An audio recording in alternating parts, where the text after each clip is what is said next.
அரிஸ்டாட்டிலினுடைய criticism. இந்த அரிஸ்டாட்டில நீங்க பார்க்கும்போது நீங்க பிளாட்டோவை கம்பேர் பண்ணிக்கிட்டே வரணும். ஏன்னா பிளாட்டோனுடைய ஸ்டூடெண்ட் தான் அரிஸ்டாட்டில். எப்பொழுதுமே ஆசிரியரை போல மாணவன் இருப்பான். ஆசிரியர் எந்த மாதிரியான ஒரு தார்மீக கருத்தை எடுத்துக்கிறாங்களோ அதே கருத்தை மாணவனும் எடுத்துக்குவான். இது இயல்பா நடக்கிற ஒரு விஷயம் தான். பட் ஆனா அரிஸ்டாட்டில் பிளாட்டோ கிட்ட படிச்சிருந்தாலும் பிளாட்டோ சொன்ன விஷயங்களுக்கு எல்லாத்துக்கும் அகைன்ஸ்டா, தட் மீன்ஸ் அகைன்ஸ்ட்னு சொல்லக்கூடாது, மாற்று கருத்தை எடுத்து பேசுறாரு. அந்த மாற்று கருத்தை ப்ரூவ் பண்றாரு. அதாவது பிளாட்டோ சொன்னதே இப்படி இருக்கு, ஆர்ட் இஸ் டிசெப்டிவ்னு பிளாட்டோ சொல்றாரு அப்படின்னா அரிஸ்டாட்டில் சொல்றாரு ஆர்ட் இஸ் நாட் டிசெப்டிவ் அப்படிங்கிறாரு. அப்ப அவர் சொன்ன விஷயத்துக்கு மறுப்பா ஒரு கருத்து சொல்றாரு. அப்ப கருத்தோட சொல்றாரு இல்லாம அதை என்ன பண்றாரு, ப்ரூவ் பண்ணி காட்டுறாரு. அப்ப அதுதான் அரிஸ்டாட்டில் முழுக்க முழுக்க அரிஸ்டாட்டில் ஒர்க்கில் நீங்க பார்க்க போறீங்க. அதனால பிளாட்டோ, அரிஸ்டாட்டில் இவங்க ரெண்டு பேரையும் ஒன்னு சேர்த்தனாப்புல நீங்க புரிஞ்சுக்கணும். பட் ஆனா அவங்க ரெண்டு பேர்த்துக்கிட்ட கூடிய அந்த டிஃபரன்ஸ் நீங்க கரெக்டா அண்டர்ஸ்டாண்ட் பண்ணிக்கிட்டீங்கன்னா அரிஸ்டாட்டில், பிளாட்டோ இவங்க கிட்ட இருந்து எந்த மாதிரியான கேள்விகள் வந்தாலுமே அதுக்கு நம்ம ஆன்சர் பண்ணிடலாம். அங்க கடினமானவே இருக்காது. Right. Aristotle was born in 384 BC. BC டைம்லயே பிறந்துறாரு. இந்த பிளேஸ் ஆஃப் ஸ்டாகிரஸ். இவருடைய அப்பா பாத்தீங்க அப்படின்னா நிக்கோமாச்சஸ். இவர் ஒரு கோர்ட் பிசிசியனா இருப்பா. அப்படி அதாவது எங்க அப்படின்னா மெசிடோனியன் கோர்ட்ல பாத்தீங்கன்னா ஒரு பிசிசியனா இருப்பா. அப்படி இது அவருக்கு ஒரு நல்ல இன்ஃபுளுன்ஸ் ஏற்படுத்துச்சு அரிஸ்டாட்டிலுக்கு. எங்க அப்பாவுடைய பொசிஷன் இவருடைய லைஃப்ல பல இடங்கள்ல சக்சஸ்ஃபுல்லா மாறுறதுக்கு காரணமா இருந்துச்சு. அது இன்ஃபுளுன்ஸா பல இடங்கள்ல இவரை ஏற்பட்டுச்சு. ஒரு 17 வயசுல எங்க போறாரு அப்படின்னா அரிஸ்டாட்டில் ஏத்தன்ஸ்க்கு போறாரு. நான் ஆல்ரெடி சொல்லிட்டேன், Athens is the intellectual city of the world அப்படின்ட்டு ஆல்ரெடி சொல்லிட்டேன். ஏத்தன்ஸ்ல என்ன இருந்துச்சு, பிளாட்டோனோட அகாடமி இருந்துச்சு. இவர் அரிஸ்டாட்டில் எங்க போறாரு, 17 வயசுல ஏத்தன்ஸ்க்கு போறாரு. அங்க ஏத்தன்ஸ்ல போய் தன்னுடைய எஜுகேஷனை கம்ப்ளீட் பண்றாரு. 17 வயசுல ரீச் ஆகுறாரு. அதுக்கப்புறம் பல வருடங்கள் அங்கிருந்து படிக்கிறாரு. தன்னுடைய இன்டெலக்சுவல் ஐடியாவை டெவலப் பண்ணிக்கிறாரு. காரணம் என்ன அப்படின்னா அவர் எங்க போய் படிக்கிறாரு அப்படின்னா பிளாட்டோ கிட்ட போய் படிக்கிறாரு. So he studied under Plato. பிளாட்டோனோட அகாடமியில ஜாயின் பண்ணி பிளாட்டோ கீழாப்புல நேரடி மாணவனா படிக்கிறாரு. பிளாட்டோ கொடுக்கக்கூடிய எல்லா லெக்சர்ஸையும் அட்டன் பண்ணி தன்னுடைய லைஃப்பை நல்ல ஒரு எஜுகேஷனல் பர்சனா அங்க ஏற்படுது. ஆல்ரெடி பிளாட்டோவை பத்தி பார்க்கும்போது நம்ம ஒரு விஷயத்தை பார்த்துட்டோம். அந்த டைம்ல இந்த கிரீக் பீரியட் எந்த மாதிரியான பீரியடு, அவங்க போயட் எப்படி பார்ப்பாங்க, பிலாசபர் எப்படி பார்ப்பாங்க, அது என்ன மாதிரியான டைம் அப்படிங்கறது பார்த்துட்டோம். அந்த டைம் பொலிட்டீசியன்ஸ் எப்படி இருந்தாங்க, அரசியல் நகர்வுகள் எப்படி இருந்துச்சு, ஆட்சி செய்யக்கூடிய நபர்கள் எப்படி இருந்துச்சு அப்படிங்கிறது எல்லாமே நேற்றைய கிளாஸ்லேயே பார்த்துருக்கோம். அதே வகையான சில விஷயங்கள் பார்த்தீங்கன்னா சில இன்சிடென்ட் கூட அரிஸ்டாட்டிலோட லைஃப்லேயே இருக்கும். பட் சாக்ரட்டிஸ்க்கு நடந்த மாதிரியான விஷயங்கள் அரிஸ்டாட்டிலுக்கு நடக்காது. Socrates death is decided, but Aristotle death அப்படிங்கிறது இல்னஸ். ரைட். இவர் அதுக்கப்புறம் பார்த்தீங்கன்னா இந்த பிளாட்டோனுடைய அகாடமியில போய் இவர் தன்னோட அசோசியேட் பண்ணிக்கிறாரு. அங்கேயே பார்த்தீங்கன்னா லெக்சரா கவனிச்சுக்கிட்டு இருந்தவராரு. ஒரு காலத்துல என்னவா மாறுறாரு அப்படின்னா இவர் அந்த அகாடமியில லெக்சர் கொடுக்குற அளவுக்கு தன்னுடைய திறமையை வளர்த்துக்கிட்டாரு. தன்னுடைய எஜுகேஷனை டெவலப் பண்ணிக்கிறாரு. இவருடைய லெக்சர் கொடுக்கக்கூடிய அந்த சப்ஜெக்ட்ல எந்த ஏரியாவை எடுத்துக்கிறாரு அப்படின்னா சப்ஜெக்ட் ஆஃப் ரிட்டோரிக். இந்த ரிட்டோரிக் அப்படிங்கிறது எதை காட்டி கொடுக்குது அப்படின்னா ஃபர்ஸ்ட் ஆஃப் ஆல் இந்த ரிட்டோரிக்னா என்னன்னு நீங்க புரிஞ்சுக்கணும். அதாவது ஏன் இந்த வார்த்தையை பயன்படுத்த போறேன்னா இன்னொரு வார்த்தை இருக்கு, நம்ம அதுக்காக இந்த ஃபர்ஸ்ட் இந்த ரிட்டோரிக் சொல்லிடுறேன். இந்த ரிட்டோரிக் அப்படிங்கிறது ஒரு way of speaking or writing. அதாவது தன்னுடைய ஸ்கில் மூலியமா பிறரை இம்ப்ரெஸ் பண்றதுக்கு, மற்ற பீப்புளை இன்ஃப்ளூயன்ஸ் பண்றதுக்கு ரைட்டிங் மூலியமாவோ அல்லது ஸ்பீக்கிங் மூலியமாவோ தன்னுடைய ஐடியாஸை எடுத்து சொல்றதுக்கு பேரு ரிட்டோரிக் அப்படிம்பாங்க. கான்செப்ட் இங்க ஒரு விஷயத்தை நல்லா புரிஞ்சுக்கணும். That is a way of speaking or writing. ஒன்னு ஸ்பீக்கிங்ல கூட இன்ஃப்ளூயன்ஸ் பண்ணலாம், இம்ப்ரெஸ் பண்ணலாம் மற்ற விதத்துல, அல்லது தன்னுடைய ரைட்டிங் ஸ்டைல்ல கூட மற்றவர்களை இம்ப்ரெஸ் பண்ணலாம். இதுல எதுவா வேணா இருக்கலாம். இந்த ரிட்டோரிக்கை புரிஞ்சுக்கோங்க. இது சம்பந்தமான இந்த சப்ஜெக்டை தான் எடுத்து இவர் என்ன பண்றாரு, லெக்சர் கொடுத்துட்டு இருக்கிறாரு. So Aristotle lecture on his own account especially on the subject of rhetoric. இந்த ரிட்டோரிக் சப்ஜெக்ட்ல நிறைய விஷயங்கள் லெக்சர் கொடுத்துட்டு இருக்கிறாரு. பிளாட்டோனுடைய டெத்து 347 பிசியில பிளாட்டோனுடைய டெத்து நடக்குது. அந்த டெத்துக்கு அப்புறம் பார்த்தீங்கன்னா அந்த அகாடமியை எடுத்து லீட் பண்ண வேண்டிய ஒரு பொசிஷன் வருது. பிளாட்டோ என்ன பண்றாரு, பிளாட்டோ இறந்ததுக்கு அப்புறம் பிளாட்டோ மாதிரியே அரிஸ்டாட்டிலும் அந்த அகாடமி எடுத்து அதை முழுவதுமா தன்னுடைய கண்ட்ரோல வச்சு நல்லா பாத்துக்கிறாரு. Succeeded to the leadership of the academy. அந்த அகாடமியில நல்ல ஒரு இடத்துல சக்சீட் ஆயிடுறாரு. அப்ப இப்ப இந்த பிளாட்டோனுடைய அகாடமி யார் கையில இருக்கு, அரிஸ்டாட்டிலுடைய கையில இருக்கு. அதுக்கப்புறம் அலெக்சாண்டருக்கு இவர் தான் டீச் பண்றாரு. நம்ம இந்த லாஸ்ட் 3 கிளாஸஸ்ல ஒரு விஷயத்தை பார்த்துட்டே இருப்போம். சாக்ரட்டிஸ் யாருக்கு டீச் பண்றாரு?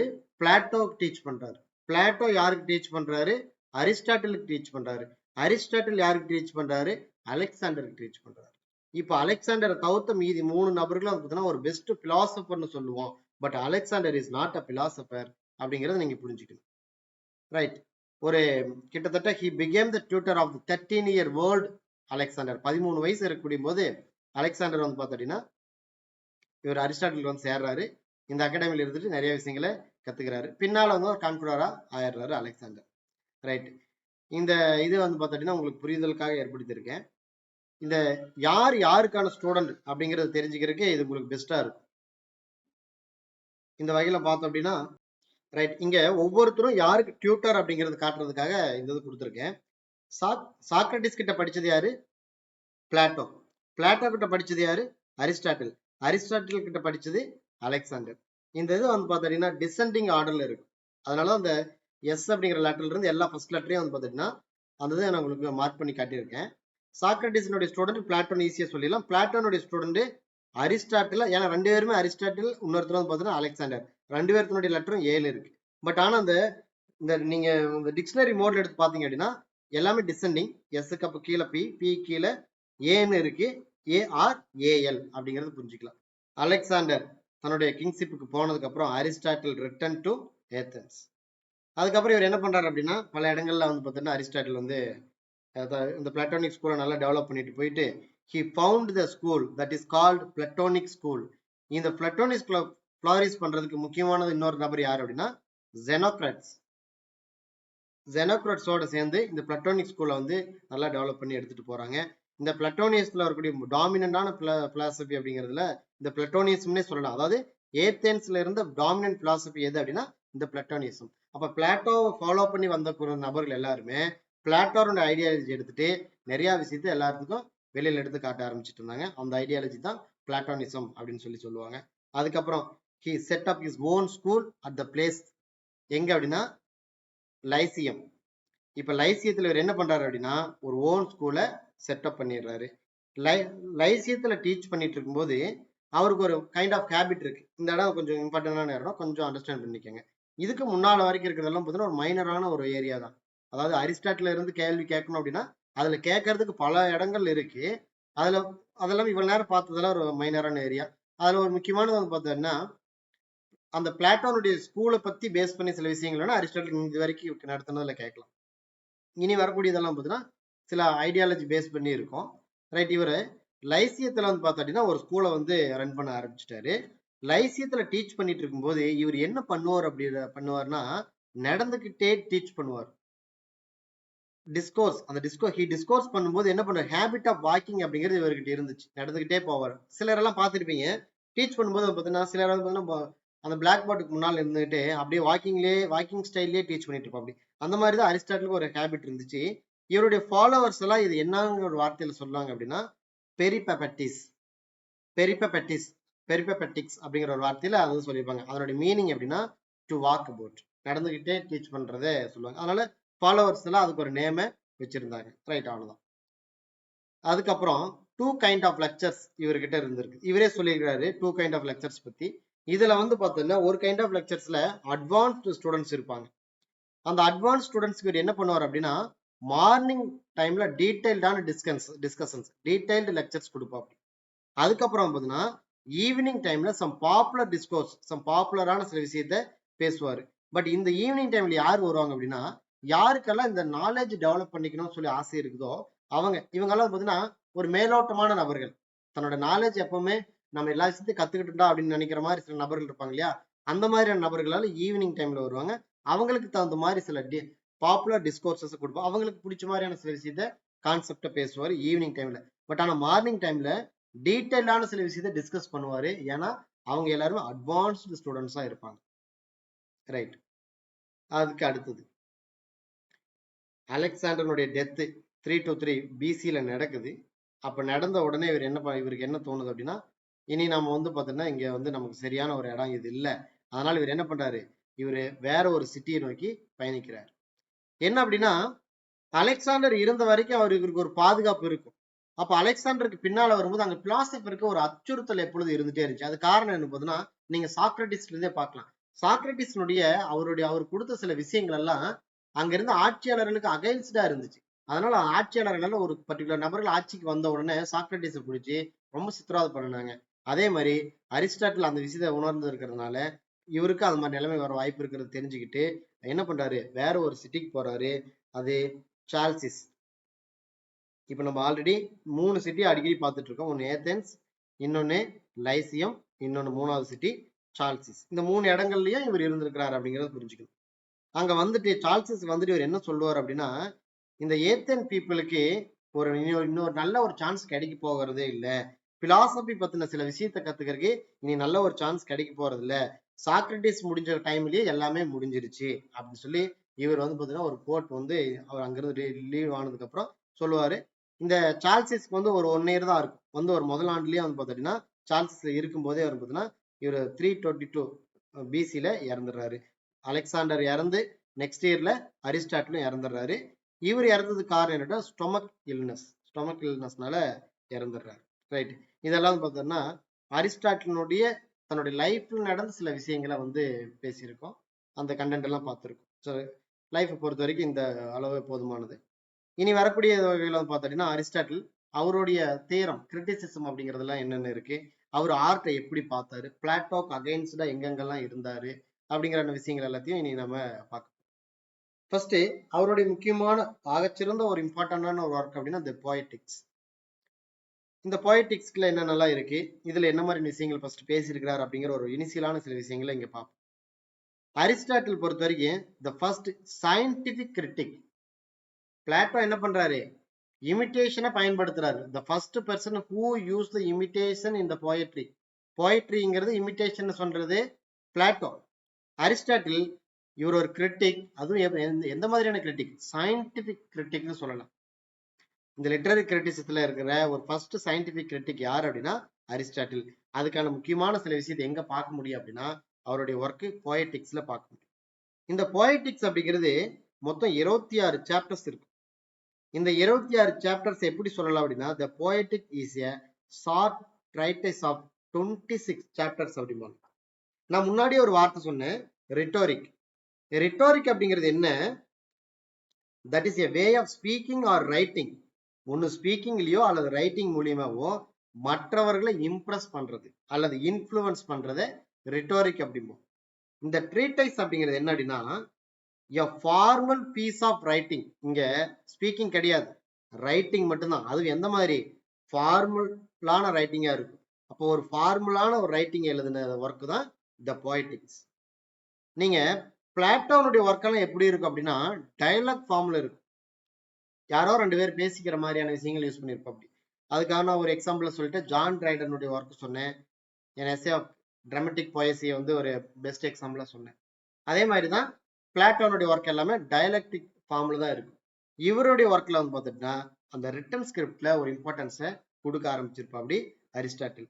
ஸோ அரிஸ்டாட்டிலுடைய work the poetic is a short treatise of 26 chapters இருக்கு. இந்த போயட்டிக்ஸை 6 பார்ட்ஸா பிரிச்சிருக்காங்க. மொத்தம் 6 பார்ட்டா பிரிக்கலாம். இதுல பாத்தீங்கன்னா டோட்டலா நான் முன்னாடி சொல்லிட்டேன் 26 சாப்டர்னு சொல்லிட்டேன். இதுல 6வது பார்ட்ல பாத்தீங்கன்னா சாப்டர் 25 இருக்கும். அப்ப சாப்டர் 26 அதை கிளாசிஃபை பண்ணும்போது 5வது பார்ட்ல எடுத்து போட்டிருப்பாங்க. அதனால நீங்க இந்த இடத்துல கேர்ஃபுல்லா அண்டர்ஸ்டாண்ட் பண்ணிக்கணும். ரைட். இங்க ஒவ்வொரு சாப்டர்ல என்ன இருக்கு அப்படிங்கறது சொல்லி பார்ப்போம். இந்த போயட்டிக் ஃபால்ஸ் இன்டு 6 பார்ட்ஸ். அதுல முதல் பார்ட் என்ன, சாப்டர் 1 to 5. இந்த சாப்டர் 1 to 5ல என்ன மாதிரியான விஷயம் இருக்கு அப்படின்னா போயட்ரி பத்தின ரிமார்க்ஸ் இருக்கு. அதனுடைய போயட்ரி பத்தின ரிமார்க்ஸ், போயட்ரி பத்தின இன்ட்ரோடக்ஷன் அப்படிங்கிறது இங்க இருக்கும். அதே மாதிரி போயட்ரியினுடைய கிளாசிபிகேஷன் அப்படிங்கிறது பார்க்க முடியும். டிஃப்ரெண்ட் கைண்ட்ஸ்ல இருக்கக்கூடிய கைண்ட்ஸ் ஆஃப் போயட்ரி பிரிச்சிருப்போம். அப்படி அந்த கிளாசிபிகேஷனை சாப்டர் 1 to 5ல பார்க்க முடியும். அதுக்கு அடுத்தது சாப்டர் 6 to 19 இங்க எதை டிஸ்கஷன் கொடுக்குறாரு அப்படின்னா ட்ராஜடியை பத்தி ஒரு டிஸ்கஷன் அப்படிங்கிறது சாப்டர் 6 to 19ல பார்க்க முடியும். இதுல நல்லா பாருங்க, சாப்டர் 1 to 5 பாருங்க, மொத்தம் 5 தான் இருக்கு. பட் ஆனா சாப்டர் 6 to 19 அப்படிங்கிறது இதுல நிறைய இருக்கு. பட் அதுவே அடுத்த பார்ட் 20 to 22, 4th பார்ட் ஒரே ஒரு சாப்டர் தான், 5th part 2 chapter, 6th part ஒரே ஒரு சாப்டர். பட் இதுல இருக்கக்கூடிய பெரிய சாப்டர், அதாவது பெரிய பார்ட் எது அப்படின்னா இந்த செகண்ட் பார்ட். இந்த அப்ப எதுக்கு அதிகமான இம்பார்ட்டன்ஸ் கொடுத்திருக்கிறாரு? இந்த ட்ராஜடி பத்தின டிஸ்கஷனுக்கு தான் அதிகமான சாப்டர்ஸை யூஸ் பண்ணியிருக்கிறாரு. நல்ல ஒரு கேள்வி வருவதற்கு வாய்ப்பெல்லாம் இருக்கும். இதுல எந்த ஒரு அதிகமான ஒரு 6 பார்ட்ஸ்ல அதிகமான இதுல எந்த ஏரியாவுக்கு எடுத்துக்கிட்டார் அப்படின்னா ட்ராஜடி பத்தி பேசினதுக்கான இடம் தான் அதிகமா இருக்கும். அப்ப ஒரு ட்ராஜடி அப்ப எப்படி பார்த்திருக்கிறார் அப்படிங்கறத நம்ம பார்க்கணும். அப்ப பிளாட்டோவுக்கு பார்த்த விதத்துல ட்ராஜடி எப்படி இருந்துச்சு, அரிஸ்டாட்டில் ட்ராஜடி எப்படி பார்த்தார் அப்படிங்கிறது நம்ம சில டீட்டெயிலான சில இடங்கள்ல இந்த விஷயத்தை பார்ப்போம். ரைட். அதுக்கப்புறம் சாப்டர் 22 சாப்டர் 20ல இருந்து 22 வரைக்கும் இங்க எதை பத்தி பேசியிருக்கிறார் அப்படின்னா poetic diction, poetic style and vocabulary, இது மாதிரியான விஷயத்த பேசியிருப்போம். அப்படி அதே மாதிரி சாப்டர் 23ல நெரேட்டிவ் போயட்ரி அண்ட் ட்ராஜடி, இந்த ரெண்டு விஷயத்தையும் பேசியிருப்போம். அப்படி அதுக்கப்புறம் சாப்டர் 24 and 26ல epic and comparison with tragedy, epic பத்தி பேசியிருப்போம். அப்படி அதனுடைய கம்பேரிசன், ட்ராஜடியோட ஒரு கம்பேரிசன் பத்தி விஷயம் சாப்டர் 24 and 26ல இருக்கும். அதுக்கு அடுத்தது சாப்டர் 25. இதுல என்ன அப்படின்னா இந்த கிரிட்டிக்ஸ், போயட்ரிக் அகைன்ஸ்டா சொல்லக்கூடிய கிரிட்டிக்ஸ் என்னெல்லாம் சொல்றாங்க, அவங்களோட அப்ஜெக்ஷன் எல்லாம் என்ன அப்படிங்கிறது சாப்டர் 25ல இருக்கும். அதுக்கப்புறம் அவங்களுக்கான அந்த கிரிட்டிக்ஸ்க்கு இவர் என்ன பதில் கொடுத்தார் அப்படிங்கிறதும் சாப்டர் 25ல இருக்கும். ஸோ டோட்டலா 26 சாப்டர் இருக்கு இந்த போயட்டிக்ஸ்ல. இந்த 26 சாப்டரை 6 பார்ட்ஸா பிரிக்கணும். நல்லா புரிஞ்சுக்கணும். 6 நீங்க எங்கேயும் கன்ஃபியூஸ் ஆகக்கூடாது. சில வார்த்தைகள் எல்லாம் பார்த்தீங்கன்னா நீங்க கரெக்டா ரைமிங்கா புரிஞ்சு வச்சுக்கிட்டீங்க அப்படின்னா எக்ஸாம்ல கேள்விகள் எப்படி கேட்டாலும் நீங்க ஈஸியா பண்ணிடலாம். சில நேரங்களில் வரும் போயட்டிக்ஸ்ல மொத்தம் 6 பார்ட்ஸ் இருக்கு, அதுல எத்தனை சாப்டர்ஸ் இருக்கு அப்படின்னு சில கேள்விகள் வரலாம். அப்ப நீங்க 6 அப்படிங்கறத பார்க்கும்போது அந்த எண்டிங் வேர்டு 6ல இருக்கிறத நீங்க சூஸ் பண்ணிக்கணும். அப்போ 6 to 6 அப்படிங்கறத புரிஞ்சுக்காங்க. அப்போ டோட்டலா 26 சாப்டர்ஸ் இருக்கு. அந்த 26 சாப்டர்ஸை 6 பார்ட்டா பிரிச்சிருக்காங்க அப்படிங்கறத மைண்ட்ல வச்சுக்கணும்.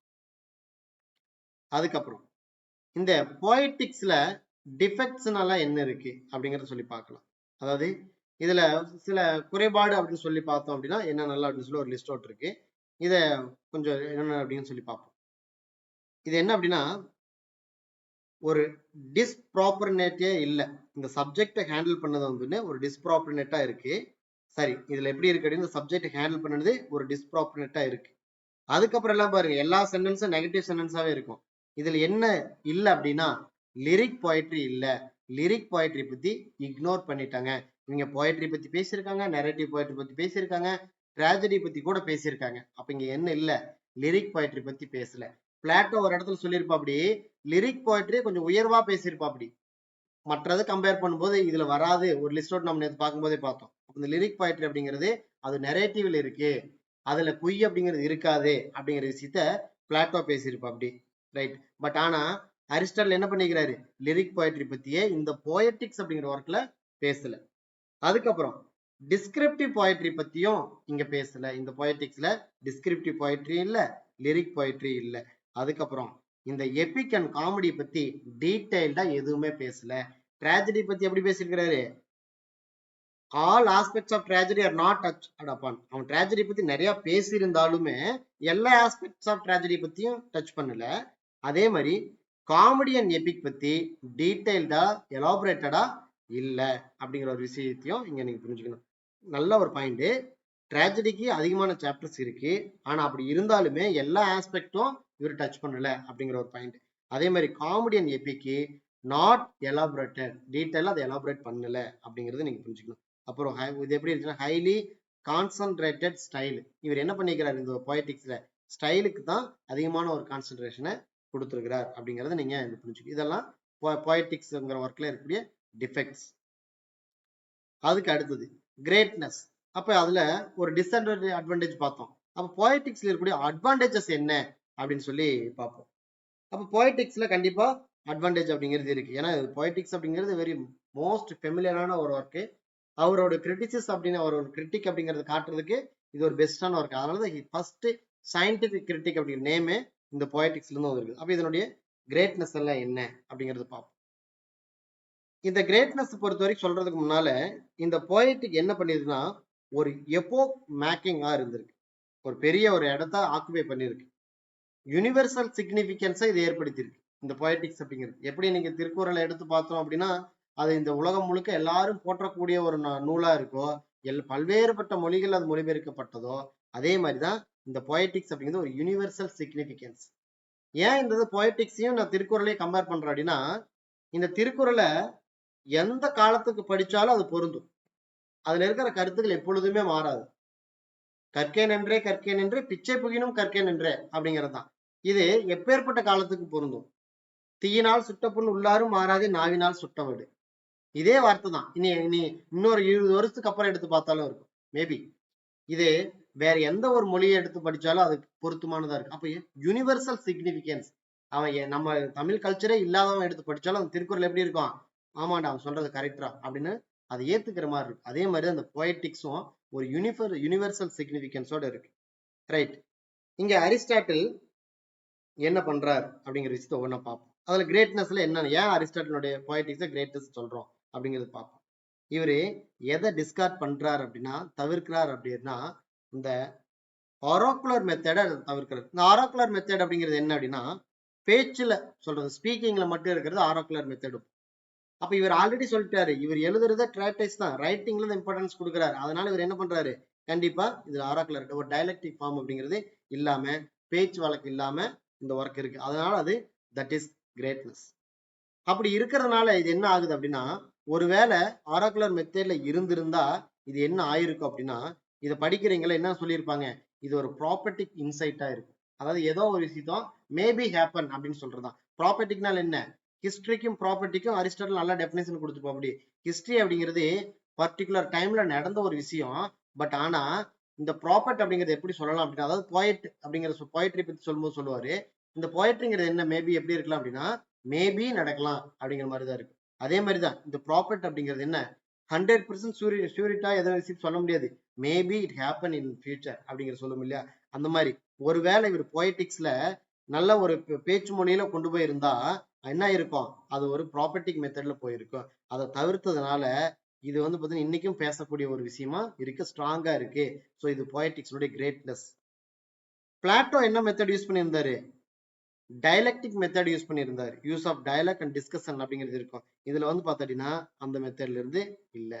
ஸோ இவர் வந்து இது வந்து சில விஷயங்கள் கிரேட்னஸாக இருக்கும். பட் ஆனா பல்வேறு விஷயத்தை டிஸ்கஷன் கொடுத்துருப்பாப்படி, அதுல யாரு டயலாக் மாதிரி கொடுத்துருப்பாப்படி, தீரத்தை தன்னுடைய தீரிய போல்டா எடுத்து பேசியிருப்பாப்படி, தான் பேசுன மாதிரி சொல்லியிருப்பாப்படி, அந்த விஷயமெல்லாம் இதுல இருக்கக்கூடிய கிரேட்னஸ்.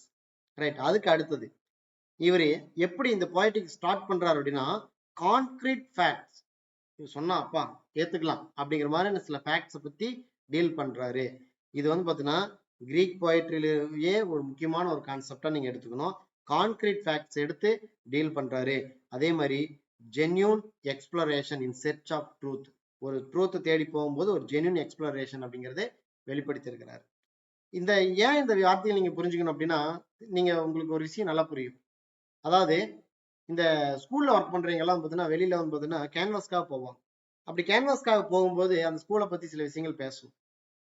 சில விஷயங்கள் அந்த ஸ்கூல்ல அப்படி இருக்கவே இருக்காது. உங்களை நாங்கள் ஃபீஸை பத்தி எப்பொழுதும் கேட்க மாட்டோம், உங்களை ரொம்ப கூலா வச்சுக்குவோம்பாங்க. பட் ஆனா அந்த ரியாலிட்டி அப்படி இருக்காது. அப்ப அதுல சிலருக்கெல்லாம் பார்த்தீங்கன்னா அந்த வார்த்தையை அழுத்தமா சொல்ல முடியாது. நீங்க ஃபீஸ் அடிக்கடி கேட்பீங்களான்னு கேட்டா, இல்லையே நாங்க அப்படி கேட்க மாட்டோமே அப்படிங்கிற விஷயத்த அழுத்தமா எங்களால சொல்ல முடியாது. அப்ப என்ன ஆகும், அங்க ஒரு பிறழ்வு அப்படிங்கிறது இருக்கும். பட் இவர் என்ன பண்றாரு, இது ஒரு எக்ஸாம்பிளுக்காக சொல்றேன். பட் இங்க இவருடைய பாயிண்ட் ஆஃப் வியூல பார்த்தோம் அப்படின்னா, அந்த ட்ரூத்தை ஜென்யூனாவே எக்ஸ்பிளைன் பண்ணுவார். இதுதான் உண்மை, ஆமா இப்போ ஃபீஸ் கேட்பீங்களா, அடிக்கடி கேட்பீங்களா, ஆமா கேட்போம் அப்படின்னு சொல்றாங்க இல்லையா. அந்த மாதிரி ஜென்யூனோ அதுக்கே ட்ரூத்தை பத்தின சர்ச்சுக்கு போனா எப்படி இருக்குமோ அதை அப்படியே எடுத்து காட்டிருப்பார். அதனால கான்கிரீட் ஃபேக்ட்ஸை பத்தி பேசியிருக்கிறார். இது இதனுடைய அட்வான்டேஜ். அதுக்கப்புறம் இவர் என்ன சொல்றாரு, he studies poetry in relation to man. இந்த போயட்ரிய தனியா எடுத்து படிக்கல, மனிதனோட தொடர்படுத்தி படிச்சாரு. அதனால இது என்னவாகுது அப்படின்னா ஒரு சைக்காலஜிக்கல் அண்டர்ஸ்டாண்டிங்கை எடுத்து ஏற்படுத்துறதா இருந்துச்சு. இதுவும் அதனுடைய கிரேட்னஸ். அதுக்கப்புறம் Aristotle originated the historical method of enquiry. தன்னுடைய இந்த ஒர்க் மூலியமா என்ன பண்றாரு, ஒரு என்கொயரியை பண்ணி எடுத்துட்டு போற மாதிரி இருக்காது. அப்ப இந்த என்கொயரி பண்ணா என்ன கிடைக்கும் அப்படின்னா ஒரு கிளாரிட்டி கிடைக்கும். ஒரு விஷயத்த என்கொயரி பண்ணிட்டே இருந்தோம்னா என்ன கண்டுபிடிக்கிறோம், ஒரு உண்மையை கண்டுபிடிக்கிறதுக்காக என்கொயரி பண்ணுவோம். அப்ப அதே தான் இவர் என்ன பண்றாரு, என்கொயரி மெத்தட்ல இதுக்கு எடுத்துட்டு போறாரு. அதன் மூலியமா என்ன ஆகுது அப்படின்னா, it describes the various phases in the history of Greek poetry. Greek போயட்ரியுடைய ஹிஸ்டரியிலேயே இருக்கக்கூடிய பல்வேறு பேசஸை இது வந்து டிஸ்கிரைப் பண்றதுக்கு இந்த போயட்டிக்ஸ் அப்படிங்கிறது ஏற்பட்டிருக்கு. அதுதான் இதனுடைய கிரேட்னஸ் அப்படின்னு சொல்லி இந்த பாயிண்ட்ஸ் எல்லாத்தையும் போயட்டிக்னுடைய கிரேட்னஸ்ல புரிஞ்சுக்க முடியும். அதுக்கு அடுத்தது அரிஸ்டாட்டிலுடைய வியூ ஆஃப் மிமசிஸ். ஆல்ரெடி நம்ம பிளாட்டோனுடைய வியூ ஆஃப் மிமசிஸ் என்னங்கிறது பார்த்துட்டோம். அவரோட விஷயம் என்னன்னா இமிட்டேஷன் ஆஃப் என் இமிட்டேஷன் அப்படிங்கிற வார்த்தை யாருது? பிளாட்டோனுடையது. பட் இவர் எப்படி பார்க்கிறார், அரிஸ்டாட்டில் எப்படி பார்க்கிறார் அப்படிங்கறது பார்ப்போம். இங்க ஃபர்ஸ்ட் ஒரு முக்கியமான கான்செப்ட் இங்கேயே நான் பார்த்துடணும். Plato was the first to use the term mimesis. இந்த மிமசிஸ் அப்படிங்கிற வார்த்தையை ஃபர்ஸ்ட் யூஸ் பண்ணது பிளாட்டோ. அதுவும் எங்க அந்த மிமசிஸை பயன்படுத்துறாரு, ஃபர்ஸ்ட் யூஸ் பண்ணிட்டார். ஓகே, இப்ப கேள்வி வரும், who used the term mimesis in first அப்படின்னு வரும். இந்த அப்படிங்கும்போது நீங்க பிளாட்டோன்றோம். அதே கேள்வி அடுத்து அட்வான்ஸா கேட்பான். மிமசிஸை ஃபர்ஸ்ட் யூஸ் பண்ணது பிளாட்டோ, எதை கனெக்ட் பண்ணி யூஸ் பண்ணாரு அப்படின்னு வரும். போயட்ரியா, மியூசிக்கா, ஆர்ட்டா அப்படிங்கிற ஒரு ஆப்ஷன் வரும். அப்போ அதுல கனெக்ஷன் வித் போயட்ரி. பட் இங்க அரிஸ்டாட்டில் என்ன பண்றாரு, அந்த ஒரு புது விதமா எடுத்தாரு, டிஃபைனைட் மீனிங் பண்றாரு. இவர் ஒரு மீனிங் எடுத்து கொடுக்குறாரு அந்த மிமசிக்ஸ். ஆல்ரெடி அவர் ஒரு மீனிங் சொல்லிட்டு போயிட்டாரு பிளாட்டோ. அரிஸ்டாட்டில் அவர் ஒரு புது மீனிங்ல எடுத்து காட்டுறாரு. எப்படி பார்ப்போம் அப்படின்னு அவரோட மீனிங் என்ன அப்படிங்கறத பார்ப்போம். இந்த அரிஸ்டாட்டிலோட தியரி படி வந்து பார்த்தீங்கன்னா போயட்டிக் இமிட்டேஷன் அப்படிங்கிறது நாட் மிமிக்ரி. இந்த மிமிக்ரிங்கிற வார்த்தை நமக்கு தெரியும். இப்ப நம்ம வேற ஒரு ஆக்டர் மாதிரி பேசுறாங்க, அப்ப that the mimicry is equal to the word of imitation. அதத்தான் இமிட்டேஷன் அப்படிங்கிறோம், அதத்தான் காப்பிங்கிறோம், அதத்தான் ரெப்ரசன்டேஷன் அப்படிங்கிறோம். அப்ப இங்க என்ன பண்றோம், அப்ப போயட்டிக் இமிட்டேஷன் அப்படிங்கிறது மிமிக்ரி இல்ல, காப்பி இல்ல. இது என்ன பண்றாங்க, ஒரு போயட்ரியிலேயே வரக்கூடிய இமிட்டேஷன் அப்படிங்கிறது என்ன ஆனது, ஆக்ட் ஆஃப் இமேஜினேட்டிவ் ரீக்ரியேஷன். அவங்க இமிட்டேஷன் பண்ணலப்பா, ரீக்ரியேட் பண்றாங்க. ஆல்ரெடி ஒரு நபர் பேசியிருக்கிறாரு, அத மாதிரி அதை பேசுனதையே மறுபடியும் என்ன பண்றாங்க, மிமிக்ரி பண்றாங்க. அதே மாதிரி பேசுற அதே குரல்ல பேசுறது மிமிக்ரிங்கிறோம். பட் அந்த மிமிக்ரின்னு அதை அப்படியே சொன்னா அந்த மிமிக்ரி என்ன பண்றாரு அப்படின்னு இந்த அரிஸ்டாட்டில் என்ன எப்படி ஏற்படுத்தி காட்டுறாரு அப்படின்னா, அவர் ரீக்ரியேட் பண்றாரு. கமல்ஹாசன் மாதிரி பேசுறவர் மறுபடியும் கமலே வரல, கமல் மாதிரியே ரீக்ரியேட் பண்றாரு அப்படிங்கிற தியரத்தை இவர் எடுத்து பேசுறாரு. இந்த ரீக்ரியேஷன் அப்படிங்கிறது யாருடைய கான்செப்ட்ல இருக்கு, அரிஸ்டாட்டிலுடைய கான்செப்ட்ல இருக்கு. பிளாட்டோனுடைய கான்செப்ட் என்ன, poetry is an imitation of imitation. But ஆனா அரிஸ்டாட்டிலுடைய கான்செப்ட் எப்படி பார்த்தோம் அப்படின்னா, poetic imitation அப்படிங்கிறது it is an act of imaginative recreation. நல்லா புரிஞ்சுக்கணும், it is an act of imaginative recreation. அந்த imitation எப்படி இருக்கு, recreation ஆகுது. அதுவும் எப்படி, imaginatively recreation ஆகுது. நான் முன்னாடியே ஒரு வார்த்தையை பயன்படுத்துவது இமிட்டேஷன் ரீக்ரியேஷன் சொன்னேன், அது உங்களுக்கு புரிதலுக்காக சொல்லியிருக்கேன். அந்த கான்செப்ட் நீங்க நல்லா புரிஞ்சுக்கணும். அது இமேஜினேஷன்ல வரதுதான். சேர் அப்படிங்கிறது ஒரு ஐடியா, அந்த ஐடியாவை இன்னொருத்தர் தச்சர் செய்யறாரு, அந்த தச்சர் செஞ்ச ஐடியாவை ஒரு ஆர்டிஸ்ட் என்ன பண்றாரு, அதே மாதிரி தன்னுடைய மைண்ட்ல இமேஜினரி பண்ணி வரைகிறார், அதை எடுத்துட்டு போய் காப்பி பண்றாரு. அதே மாதிரிதான் இந்த போயட்டிக் இமிட்டேஷன் அப்படிங்கிறது an act of imaginative recreation. இமேஜினேஷன்லயே ரீக்ரியேட் பண்றாரு இந்த போயட் அப்படின்னு சொல்லி இந்த தியரத்தை காட்டுறாரு. Right, whereby the poet drawing is material from the phenomenal world make something new out of it. அதாவது phenomenal worldல இருந்து ஒரு விஷயத்தை டிரா பண்றார், எங்க தன்னுடைய இமேஜினேஷன்ல டிரா பண்ணி அதை புதுசா ப்ரொடியூஸ் பண்ணி கொடுக்கிறார் அப்படின்னு சொல்லி போயிட் தான் ப்ரொடியூஸ் பண்ணி கொடுக்குறாருன்னு சொல்லி அரிஸ்டாட்டில் வந்து சொல்றாரு. அப்ப இந்த கான்செப்ட் பிளாட்டோனுடைய கான்செப்ட்ல இருந்து இவருடைய கான்செப்ட் புதுசா இருக்கு அப்படிங்கறத நீங்க புரிஞ்சுக்கணும். அடுத்தது அரிஸ்டாட்டிலுடைய வியூ ஆஃப் அபவுட் இமிட்டேஷன். இங்க என்ன இருக்குது அப்படின்னா, பிளாட்டோ என்ன பண்றாரு அப்படின்னா போயட்ரிய பெயிண்டிங்கோட ஈக்குவேட் பண்றாரு. நம்ம ஆல்ரெடி பார்த்துருக்கோம், அதாவது ஒரு பெயிண்டர் அப்படிங்கிறவர் பெட்டை வரையதான் முடியும், செய்ய முடியாது. அதே மாதிரிதான் போயட்ரி அப்படிங்கிறதும் ஒரு விஷயத்த எப்படி வரைகிறாங்களோ அந்த மாதிரி இவரும் கொண்டு வரதான் முடியும், அதை உருவாக்க முடியாதுன்னு சொல்லியிருப்பா அப்படி பிளாட்டோ. அப்ப பிளாட்டோ போயட்ரி எதுக்கோட ஈக்குவேட் பண்றாரு, பெயிண்டிங்கோட ஈக்குவேட் பண்றாரு. ஆனா அரிஸ்டாட்டில் என்ன பண்றாரு அப்படின்னா இந்த போயட்ரிய எதுக்கோட ஈக்குவேட் பண்றாரு, மியூசிக்கோட ஈக்குவேட் பண்றாரு. நல்லா புரிஞ்சுக்கணும், Plato equated the poetry with painting, Aristotle equated the poetry with music. இது புரிஞ்சுக்கணும். அப்போ பெயிண்டிங்ல வந்து பார்த்தோம் எப்படி இருக்குன்னா வெரி அந்த ஃபார்ம் அண்ட் கலர் தான் இருக்கும். அது என்ன ஃபார்ம்ல இருக்கு, இப்போ ஒரு சேர் இருக்கு, இப்போ சேர் அப்படிங்கிற பெயிண்டர் என்ன பண்றாரு, ஒரு சேர் இருக்கு, அதுக்கு 4 கால் இருக்கு, அவ்வளவுதான். அதுக்கப்புறம் வந்து பார்த்தோம்னா அது இந்த கலர்ல இருக்கு அப்படின்னு சொல்லிட்டு ஒரு ஃபார்ம் ஆஃப் அந்த வகையில இமிடேட் பண்ணுவார். இதுதான் பிளாட்டோனுடைய ஐடியாலஜி. பட் அரிஸ்டாட்டிலோட ஐடியாலஜி என்ன ஆகுது அப்படின்னா, அதை மியூசிக்கோட பண்ணிட்டு ஆனா வெறும் சர்ஃபேஸ் லெவல்ல அவங்க இமிட்டேட் பண்ணல, ஹையர் ரியாலிட்டியில இமிட்டேட் பண்றாங்க. எப்படி பெயிண்டர் வந்து என்ன பண்ணுவாங்க, சர்ஃபேஸ் லெவல் இமிட்டேட் பண்ணுவாங்க. பட் அரிஸ்டாட்டிலோட கான்செப்ட் எப்படி பார்த்தோம் அப்படின்னா, போயட்ரியை equated with music but not in the surface level, higher reality லெவல்ல இருக்குது அப்படிங்கறத எடுத்து காட்டுறாரு. ஈக்குவலைஸ் பண்றாரு. மியூசிக்கும் ஹையர் லெவலு, சர்ஃபேஸ் லெவல் கிடையாது. அதே மாதிரி போயட்ரி அப்படிங்கிறதும் ஹையர் லெவல், சர்ஃபேஸ் லெவல் இல்ல அப்படின்னு சொல்லி எடுத்து காட்டுறாரு. ரைட், இந்த கான்செப்ட் நல்லா புரிஞ்சுக்கணும். நான் இந்த எக்ஸ்பிளனேஷன் சில விஷயங்கள் உங்களுக்கு தவிர்த்துக்கலாம். இங்க கான்செப்டை அண்டர்ஸ்டாண்ட் பண்ணிக்கணும். So Plato equated poetry with painting, போயட்ரியும் பெயிண்டரையும் ஒன்னா வச்சு பாக்குறது பிளாட்டோ, அதே போயட்ரியும் மியூசிக்கும் ஒன்னா வச்சு பாக்குறது அரிஸ்டாட்டில். இதுக்கான கான்செப்டை கொஞ்சம் டீட்டெயிலா பார்க்கணும் அப்படின்னா, பெயிண்டர் எதை இமிட்டேட் பண்றாரு, ஃபார்ம் அண்ட் கலர், அது என்ன வடிவத்தில் இருக்கு, அது என்ன கலர் இருக்குது அப்படிங்கிறத அப்படியே இமிட்டேட் பண்ணி வரைகிறாரு. பட் அரிஸ்டாட்டிலோட கான்செப்ட் எப்படி பார்த்தோம் அப்படின்னா, போயட்டுங்கிறவர் என்ன பண்றாரு அப்படின்னா, அந்த லாங்குவேஜ், அந்த ரிதம், அந்த ஹார்மோனி, இது எல்லாத்தையும் இமிட்டேட் பண்றாரு. என்ன லாங்குவேஜ் இருக்கணும், இப்ப 4 சேர் கால் இருக்கு அப்படின்னா அந்த காட்கள், அந்த 4 லெக்கை பத்தி, அந்த சேர்ஸ் லெக்கை பத்தி தனித்தனியா ஒவ்வொரு வரி வரியா எழுதுறாரு. அதுக்கு ஒரு ரிதம் கொடுக்குறாரு. இங்க பாரு சேர், நீ இதுல வந்து உட்காரு அப்படின்னு சொல்லி, பாரு உட்காரு அப்படிங்கிற மாதிரி ஒரு ரிதமிக் கொடுக்குறாரு, ஒரு ஹார்மோனி கொடுக்குறாரு. இதெல்லாம் எங்க இருக்கும், மியூசிக்ல இருக்கும். அப்ப மியூசிக்ல இருக்கிற மாதிரியே போயட்டுக்கும் அந்த மாதிரி ரிதம் இருக்கு, ஹார்மோனி இருக்கு, லாங்குவேஜ் இருக்கு.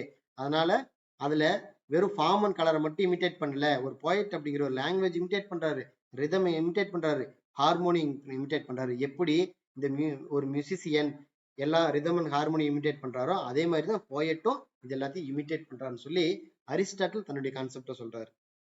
ரைட், இப்ப ஆல்ரெடி நம்ம சொன்ன விஷயமே புரிஞ்சிருக்கும். அந்த பாயிண்ட் இங்கே சொல்றாங்க, poetry is closer to music. இதே தான் இவர் எங்க ஈக்குவேட் பண்றது, poetry is equated with music. It is an concept of Aristotle. The same point இதுவும். So the poetry is closer to the music than painting. பெயிண்டிங்கை விடவும் மியூசிக் தான் க்ளோஸா இருக்குது அப்படிங்கறத புரிஞ்சுக்கணும்.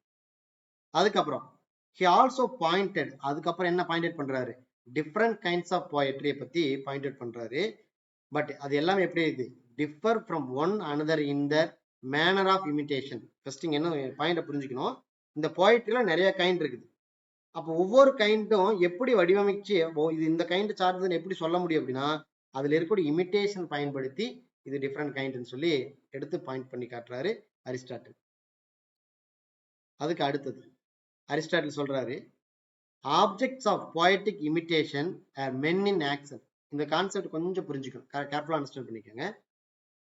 இந்த போயட்டிக் இமிட்டேஷன்ல வரக்கூடிய ஆப்ஜெக்ட்ஸ் எல்லாம் எப்படி இருக்குது அப்படின்னா, மென் இன் ஆக்ஷன், அதாவது மனிதர்கள் அந்த மூவ் ஆயிட்டு இருப்பாங்க இல்லையா, அந்த மாதிரி தான் இந்த போயட்டிக்லயே இருக்கும். எப்படி ஒரு மனிதர்கள் மூவ் ஆயிட்டு இருக்கும் போது நீங்க பார்த்தா ஒரு விஷயம் இங்கிருந்து இன்னொரு பக்கம் அந்த மனிதன் நடக்கிறத நீங்க பாக்குறான், அவன் செய்யற செயலை பார்க்க முடியுதோ, அந்த மாதிரிதான் இந்த போயட்டிக் இமிட்டேஷனும் ஒரு விஷயத்தை அப்படியே தத்ரூபமா கொண்டு வரும்.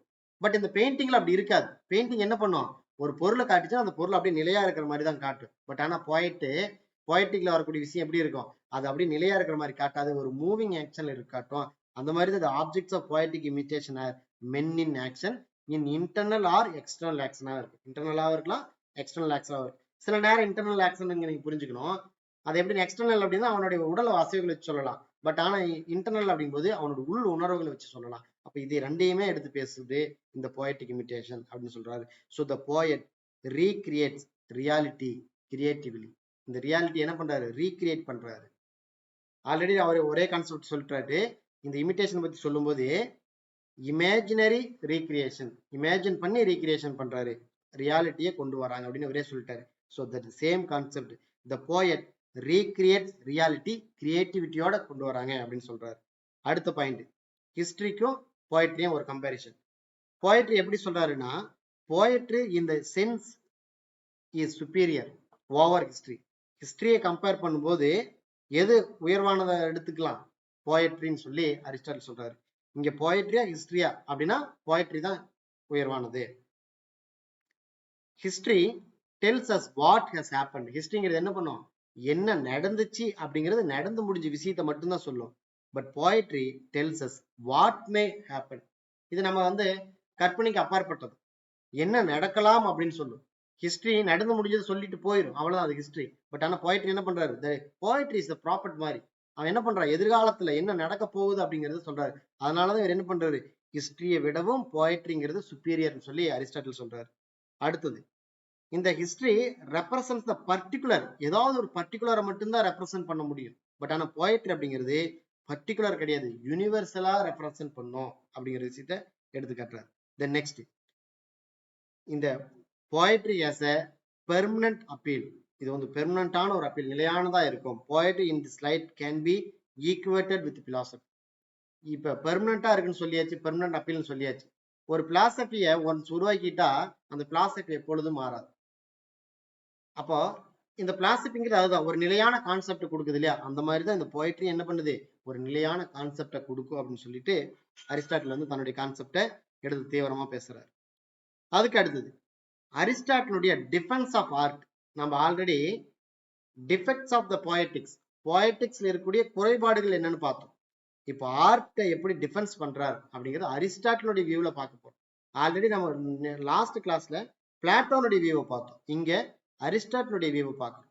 ரைட், இப்போ இந்த அரிஸ்டாட்டிலுடைய வியூவை பார்க்கும்போது பிளாட்டோ அரிஸ்டாட்டில் ஒரு கம்பேரிசனோட பார்க்க முடியும்.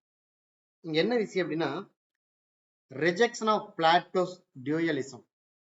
பிளாட்டோனுடைய டியூயலிசத்தை அரிஸ்டாட்டில் என்ன பண்றாரு, அந்த ஆர்ட்டை பத்தி பேசும்போது பிளாட்டோனுடைய டியூயலிசத்தை ரிஜெக்ட் பண்றாரு. சரி, ஃபர்ஸ்ட் பிளாட்டோனுடைய டியூயலிசம் என்ன அப்படின்னு தெரிஞ்சுக்குவோம். அதை தெரிஞ்சுக்கிட்டு அரிஸ்டாட்டிலுடைய வியூ என்னங்கிறது புரிஞ்சுக்குவோம். இந்த பிளாட்டோனுடைய ஐடியாலஜி என்ன, வழக்கமா பிளாட்டோ அப்படிங்கிறவர் எப்படி இருப்பார் அப்படின்னா, அவருடைய ஒர்க் எல்லாமே டைலாக் ஃபார்ம்ல இருக்கும். இதுக்கான பெஸ்ட் எக்ஸாம்பிள் நிறைய ஒர்க் பார்த்துட்டோம். அவருடைய republic is a best example, that is a dialogue. Republic is written by Plato, the Poetic is written by the person Aristotle. Careful, right? இந்த பிளாட்டோனுடைய டியூயலிஸ்ட்ல அவருடைய ஒர்க் எல்லாம் எப்படி இருக்கும், டைலாக் ஃபார்ம்ல இருக்கும். அது என்ன பண்ணும் அப்படின்னா, there is a line between spirit and flesh. அதாவது இந்த பாடி இருக்கு இல்லையா, இந்த ஃபிளஷ் அப்படிங்கிறது நம்ம பாடியில் இருக்கக்கூடிய அந்த சதை, இந்த ஸ்பிரிட் அப்படிங்கிறது நம்மளால உணரத்தான் முடியும், அது எங்க இருக்குதுன்னு சொல்ல முடியும். தசை, இந்த தசை எங்க இருக்குன்னு சொல்ல முடியும். பட் ஆனா ஸ்பிரிட், இந்த சோல் அப்படிங்கிறது எங்க இருக்குன்னு சொல்ல முடியாது. அப்ப அந்த மாதிரியான விஷயத்த பிளாட்டோ எடுத்து பேசுவார். அப்ப அந்த டியூயலிசம் ஒண்ணு காங்கிரீட்டா இருக்கும், இன்னொன்னு காங்கிரீட் இல்லாம இருக்கும். ஃபிளஷ்ங்கிறது காங்கிரீட், அதே ஸ்பிரிட் அப்படிங்கிறது காங்கிரீட் இல்லை. இதுதான் பிளாட்டோனுடைய டியூயலிசம். அதே மாதிரி பாடி அண்ட் மைண்ட், இதைத்தான் பிளஸ் அண்ட் ஸ்பிரிட் அப்படிங்கிறத பாடி அண்ட் மைண்ட். இப்ப பாடிங்கிறது என்ன, காங்கிரீட், மைண்டுங்கிறது காங்கிரீட் இல்லை. இதுதான் டியூயலிசம், பிளாட்டோனுடைய டியூயலிசம். இதுதான் என்ன பண்றாரு அரிஸ்டாட்டில், ரிஜெக்ட் பண்றாரு. Man is not an embodied intellect. ஒரு அழகா ஒன்று சொல்லிட்டாரு, மேன் பிறக்கும் போதே இன்டலெக்டா இல்ல, நாட் embodied intellect. அதே மாதிரி மேன் என்ன பண்ணுவோம் அப்படின்னா, longing for the spiritual release of death. எப்போ என்ன பண்ணுவான், மனிதர்கிட்ட அதுதான் இருக்கு, அனிமல் கிட்ட அது இருக்காது. தன்னுடைய டெத் எப்படி இருக்கணும்னு சொல்லி அனிமல் வந்து எப்பவுமே வேண்டிக்கிட்டது இல்லை, இப்படிதான் இருக்கணும்னு சொல்லிக்கிட்டது இல்லை. பட் ஆனா மேன் கிட்ட என்ன இருக்கும், இப்படிதான் நான் தன் டெத் இருக்கணும்ப்பா, என் வாழ்வு இப்படி, என் சாவு இப்படி இருக்கணும் அப்படின்னு சொல்லிட்டு ஒரு ஸ்பிரிச்சுவல் ரிலீஸ் ஆஃப் டெத்தை பத்தி பேசுவாங்க. அதே மாதிரி இந்த இறப்பு அப்படிங்கிறது, இறப்புக்கு பின்னால தன் வாழ்க்கை எப்படி இருக்கும் அப்படிங்கிற விஷயத்தை எல்லாத்தையுமே ஒரு ஸ்பிரிச்சுவல் உணர்வோட மனிதன் வந்து பார்த்தீங்கன்னா அதுக்காக ஏங்குவான். நான் செத்ததுக்கு அப்புறம் சொர்க்கத்துக்கு போகணும் அப்படிங்கிறது ஒரு ஸ்பிரிச்சுவல் ஐடியா, இது மேன் கிட்ட இருக்கும். இந்த விஷயத்த சொல்லிட்டு சொல்றாரு, இது அனிமல் கிட்ட இல்ல அப்படிங்கறது காட்டுறாரு. அதுக்கப்புறம் the ability to use reason to create. எதுக்குமே ஒரு ரீசன் இருக்கும், நம்மளை படிச்சதுக்கு ஒரு ரீசன் இருக்கு அப்படின்னு சொல்லிட்டு ஒரு தத்துவபூர்வமா, ஒரு அறிவுபூர்வமான விஷயத்தை எடுத்து பேசுறாரு யாரு, அரிஸ்டாட்டில். பட் ஆனா பிளாட்டோ என்ன பண்றாரு, அங்க சோலையும் மைண்டையும் பத்தி பேசுறாரு, சரி சோலையும் பாடியை பத்தி பேசுறாரு, பாடியையும் மைண்டையும் பத்தி பேசுறாரு. அங்க எப்படி இருக்கு, அந்த தத்துவம் அப்படிங்கிறது ஒரு ரீசனபிளா இருக்காது. பட் ஆனா இவருடைய தத்துவம் எப்படி இருக்கு, ரீசனபிளா இருக்கு. மனிதனை படிச்சதுக்கு ஒரு காரணம் இருக்கும், உன்னை இதுக்கு தான் படிச்சாங்கப்பா அப்படின்னு சொல்லி சொல்ல முடியும் அப்படின்னு சொல்லி ஒரு தெளிவா ஒரு விஷயத்த பேசுறாரு. ஒவ்வொரு பிறப்புக்கும் ஒரு அர்த்தம் உண்டு அப்படிங்கிற ஒரு விஷயம் தான் இந்த இடம். அவர் எப்படி கற்பனையான சில விஷயத்த பேசுறாரு. இந்த சோலுங்கிறது என்ன, கற்பனையோட உட்பட்டது. ரைட், அடுத்தது ரிஜெக்ஷன் ஆஃப் பிளாட்டோஸ் ரேஷனலிசம். இந்த ரேஷனலிசம் அப்படிங்கிற பாயிண்ட் வெரி வெரி இம்பார்ட்டன்ட், நம்ம ஆல்ரெடி பார்த்துட்டே வந்ததுதான். இங்க பிளாட்டோனுடைய ரேஷனலிஸ்ட ரிஜெக்ட் பண்றாரு யாரு, அரிஸ்டாட்டில். இப்ப பிளாட்டோனுடைய ரேஷனலிசம் என்ன அப்படி ஃபர்ஸ்ட் புரிஞ்சுக்குவோம். அதை புரிஞ்சுக்கிட்டு அரிஸ்டாட்டில் ஏன் அதை ரிஜெக்ட் பண்றாரு அப்படிங்கறத தெரிஞ்சுக்குவோம். பிளாட்டோனுடைய ரேஷனலிஸ்ட் படி பார்த்தோம் அப்படின்னா, அவரு சென்ஸை பத்தி அதிகமா பேசுறாரு. அதாவது இந்த சென்ஸ், இந்த உணர்வு, இந்த நம்மளோட சென்ஸ் இருக்கு இல்லையா, ஒவ்வொரு சென்ஸ், இப்ப நம்ம பாக்குறதுங்கிறது ஒரு சென்ஸ், அவன் பாக்குறது அப்படிங்கிற ஒரு சென்ஸ், கேட்கறதுக்கு ஒரு சென்ஸ். இந்த சென்ஸ் மூலியமா கேட்கறது அந்த அல்லது சென்ஸ் மூலியமா உணரக்கூடிய ஒரு விஷயம் fails to provide the guarantee. இது என்ன ஆகுது, இந்த அவருடைய ரேஷனலிசத்துல ஒரு ஃபெயிலியர் நடக்குது. ஒவ்வொரு விஷயத்திலையும் நீங்க எங்கேயோ ஒரு ஸ்மெல் ஒன்று வருது, இந்த ஸ்மெல் இதுதான் அப்படின்னு தன்னுடைய சென்ஸ் மூலியமா சொல்றீங்க. அந்த சென்ஸ் என்ன, எக்ஸ்பீரியன்ஸோட தொடர்பாகுது. ஏன் எக்ஸ்பீரியன்ஸோட தொடர்பாகுது, ஆல்ரெடி எங்கேயோ ஒரு இடத்துல மீன் சமைக்கிற ஸ்மெல் வருது. அப்ப அந்த மீன் சமைக்கிற ஸ்மெல் அப்படிங்கிறது ஆல்ரெடி நீ உணர்ந்திருக்கிறதுனால இப்ப மீண்டும் அதே ஸ்மெல் வரும்போது நீ என்ன பண்ற, அந்த எக்ஸ்பீரியன்ஸ் மூலியமா அதை மறுபடியும் சென்ஸ் பண்ற. பட் இது எல்லா டைமும் கேரண்டியா சொல்ல முடியாது. இதுக்கு ஒரு பெஸ்ட் எக்ஸாம்பிள் பிரியாணி. இந்த பிரியாணி வந்து பார்த்தீங்கன்னா பிரியாணிக்குன்னு ஒரு ஸ்மெல் இருக்கு.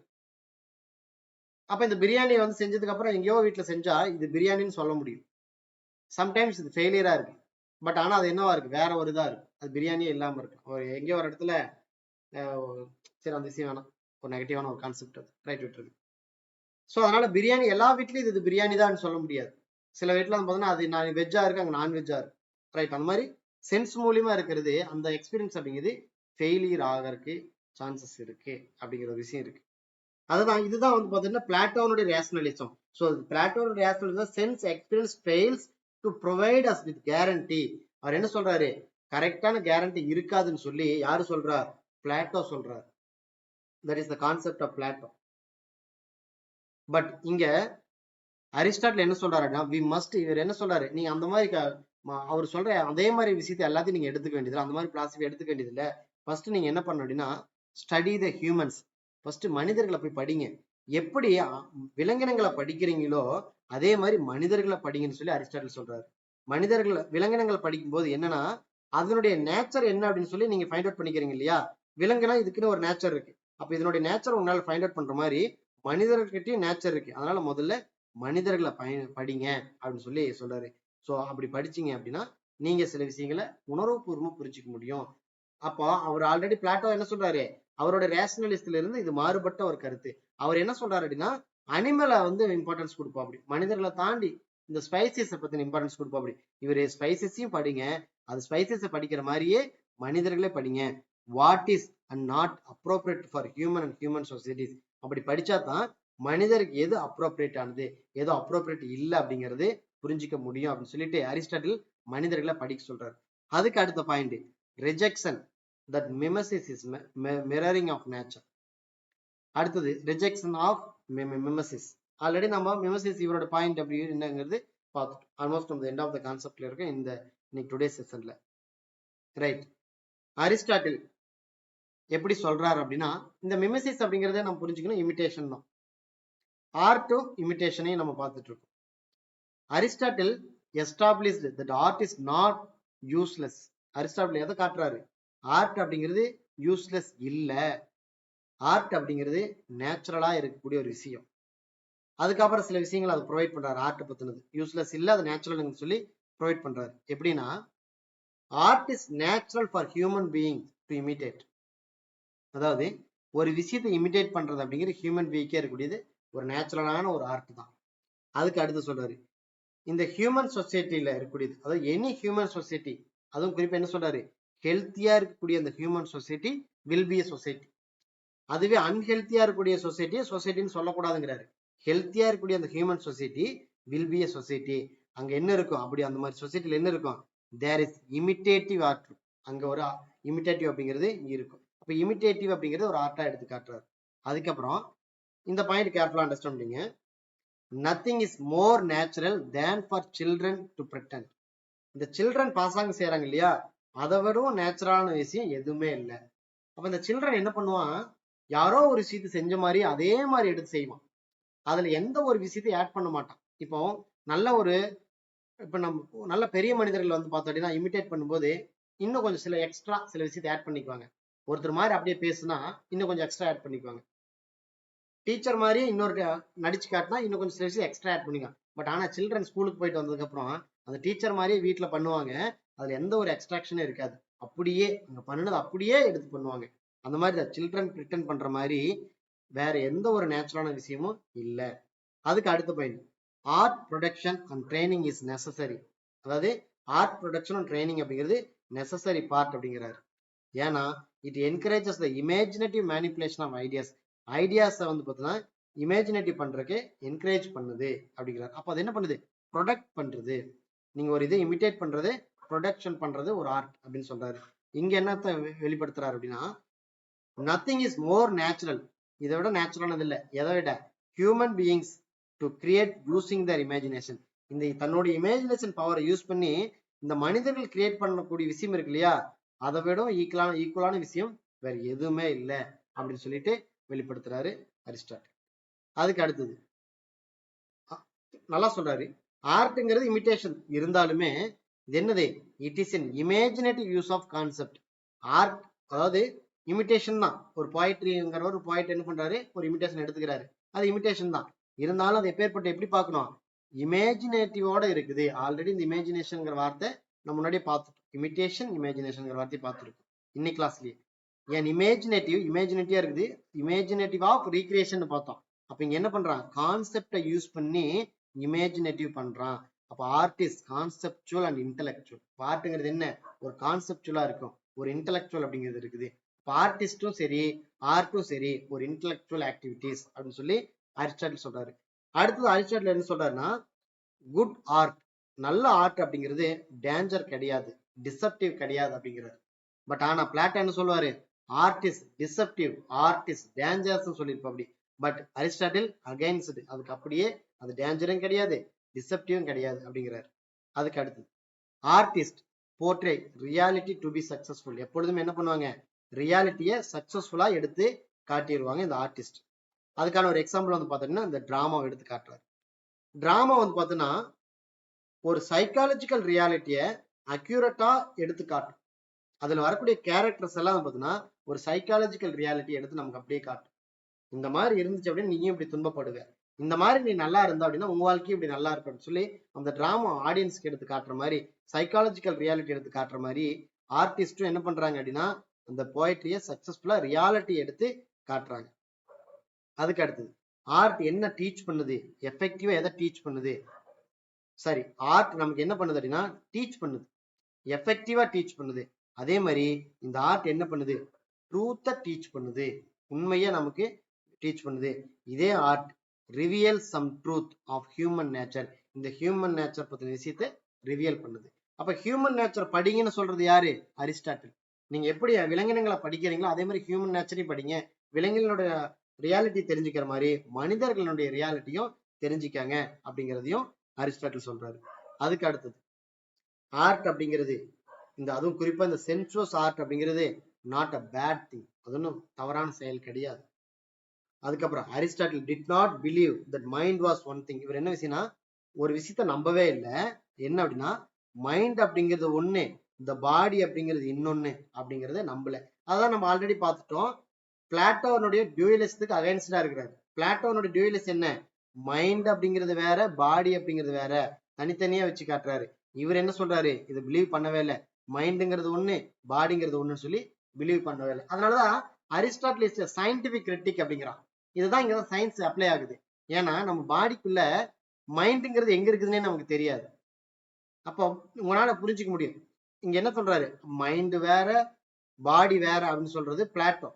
மைண்டும் பாடியும் ஒண்ணுதான் அப்படின்னு சொல்றது அரிஸ்டாட்டில். இதுதான் சயின்ஸ். இது ஒரு சயின்டிபிக் பீப்புள்கிட்ட போய் நீங்க எனக்கு சோல் எங்க இருக்கு, மைண்ட் எங்க இருக்கு, ஆத்மா எங்க இருக்குன்னு கேட்டா அது எங்க இருக்குன்னு உங்க உடம்புல அப்படி ஒண்ணு இல்லவே இல்லை அப்படின்னு. தட் இஸ் சயின்டிபிக்னுடைய கான்செப்ட். அதுவே பிளாட்டோட்ட போய் கேட்டா அது இருக்கு, தனித்தனியா பிரிச்சு காட்டுவார். ரைட். இப்ப ஆனா அரிஸ்டாட்டில் என்ன சொல்றாரு? அதனால சயின்டிபிக் ஆர்டிஸ்ட் கிரிட்டிக்கா நம்ம அரிஸ்டாட்டில் பாக்குறோம்.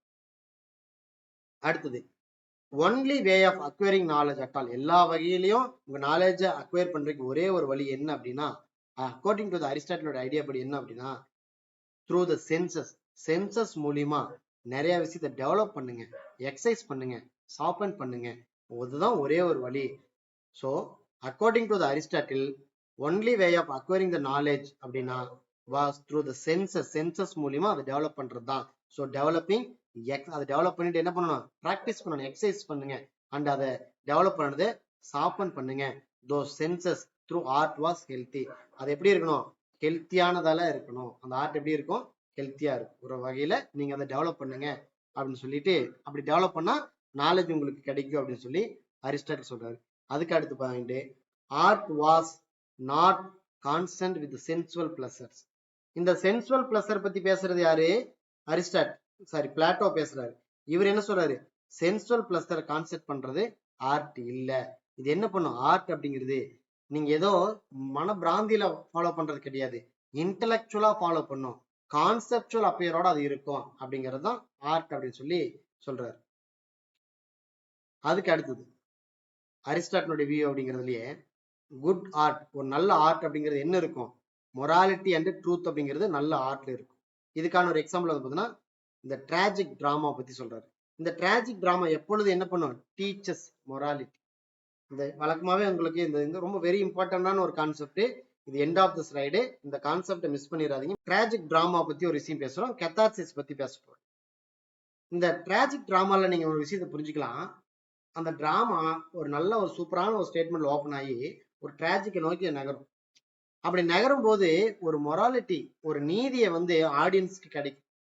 அப்ப ஆர்ட் என்ன பண்ணுது? நல்ல ஒரு ஆர்ட் அப்படிங்கிறது ஒரு மொராலிட்டி, ஒரு நீதியும் இருக்கு, ஒரு உண்மையும் எடுத்து பேசும்.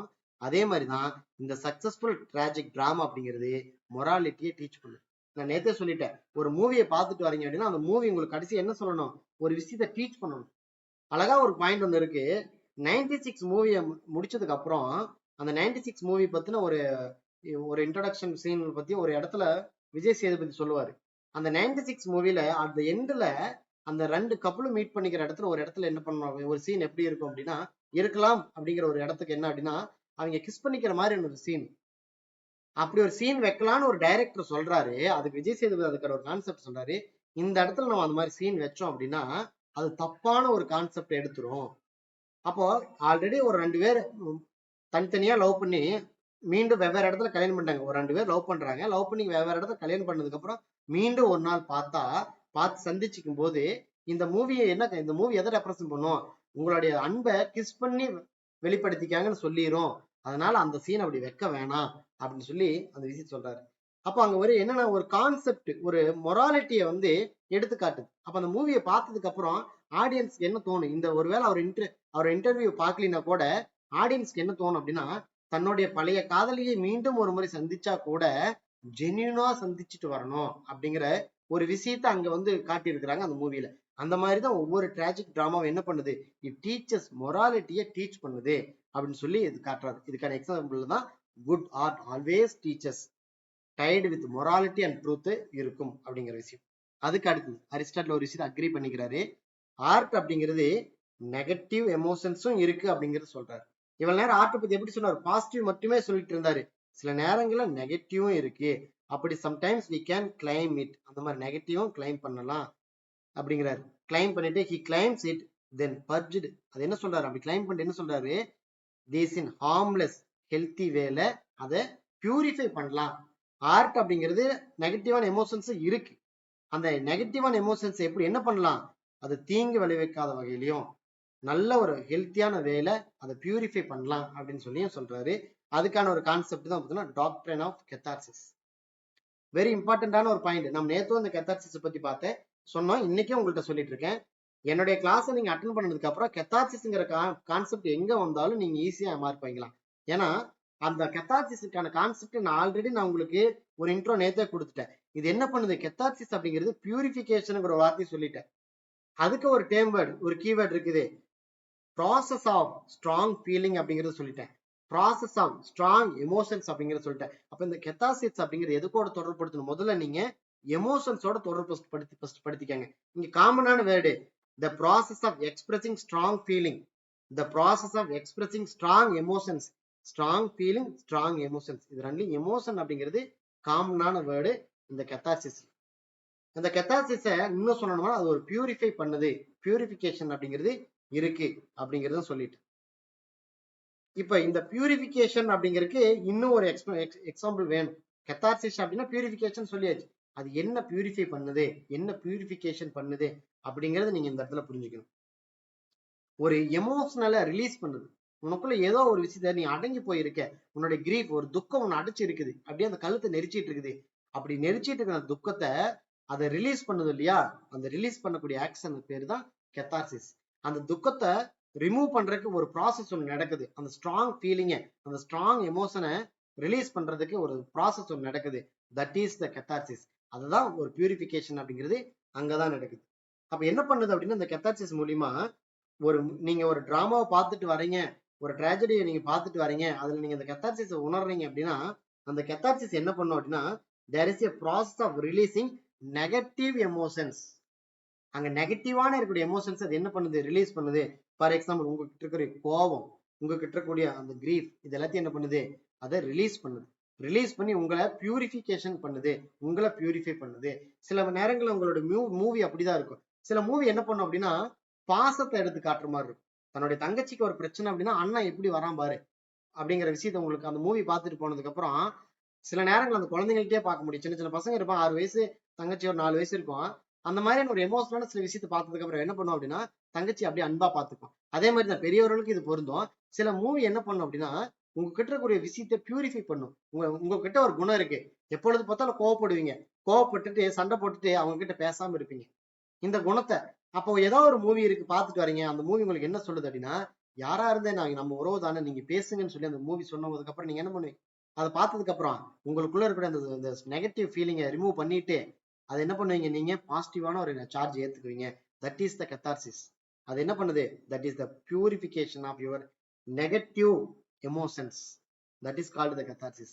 அப்ப இதுதான் பல இடங்கள்ல நீங்க டிராமா பார்த்துட்டு வரும்போது, ஒரு ட்ராஜடியா இருக்கட்டும், டிராமாவா இருக்கட்டும், ஒரு மூவியா இருக்கட்டும், பார்த்துட்டு வந்ததுக்கு அப்புறம் நீங்க பியூரிஃபை ஆகுறீங்க அப்படிங்கிற விஷயத்த சொல்றாரு. ஸோ த சேம் கான்செப்ட் தான்.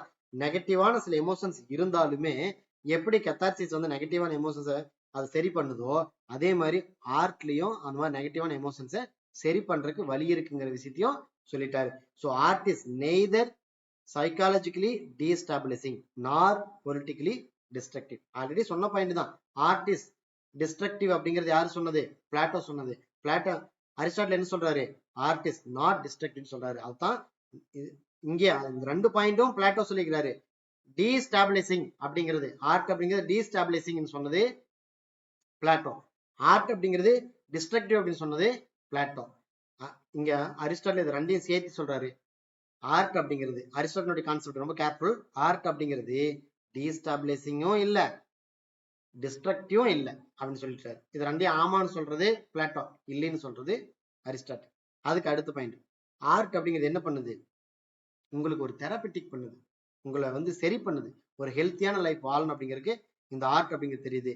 நாட் ஓன்லி தி இண்டிவிஜுவலுக்கு மட்டும் இல்ல, இந்த நேஷனுக்கே உன்னோட பிரச்சனைகளை சரி பண்றதுக்கு இந்த ஆர்ட் வந்து யூஸ்ஃபுல்லா இருக்குதுன்னு சொல்லி தன்னுடைய ஆர்ட்டை பத்தின விஷயத்த எல்லாத்தையும் அரிஸ்டாட்டிலுடைய கான்செப்டோட முடிச்சுக்கிறோம். நீ நாளைய கிளாஸ்ல வந்து பார்த்தோம்னா, நெக்ஸ்ட் கிளாஸ்ல அரிஸ்டாட்டிலுடைய வியூ ஆஃப் ட்ராஜடி விஷயங்கள்லாம் பார்ப்போம். நிறைய விஷயங்கள் நாளைக்கு அப்படிங்கிறது இருக்கு. நான் அடுத்த கிளாஸ் அரிஸ்டாட்டிலுடைய வியூ ஆஃப் ட்ராஜடியை மிஸ் பண்ணாதீங்க. ரொம்ப சூப்பரான சில விஷயங்கள், எக்ஸாம் பாயிண்ட் ஆஃப் வியூல பார்க்கக்கூடிய விஷயங்கள் எல்லாம் அடுத்தடுத்த கிளாஸ்ல இருக்கு. Don't skip, don't miss the class. ஏன்னா பொயட்டிக்ஸ்ல இருக்கக்கூடிய நம்ம மேஜரான சில விஷயத்த பார்த்துட்டோம். இனி பொயட்டிக்ஸ்ல இருக்கக்கூடிய ரொம்ப டெப்தான சில விஷயத்தையும் இனி வரக்கூடிய இதுல பார்க்க போறோம். So don't skip the next class. Come again tomorrow.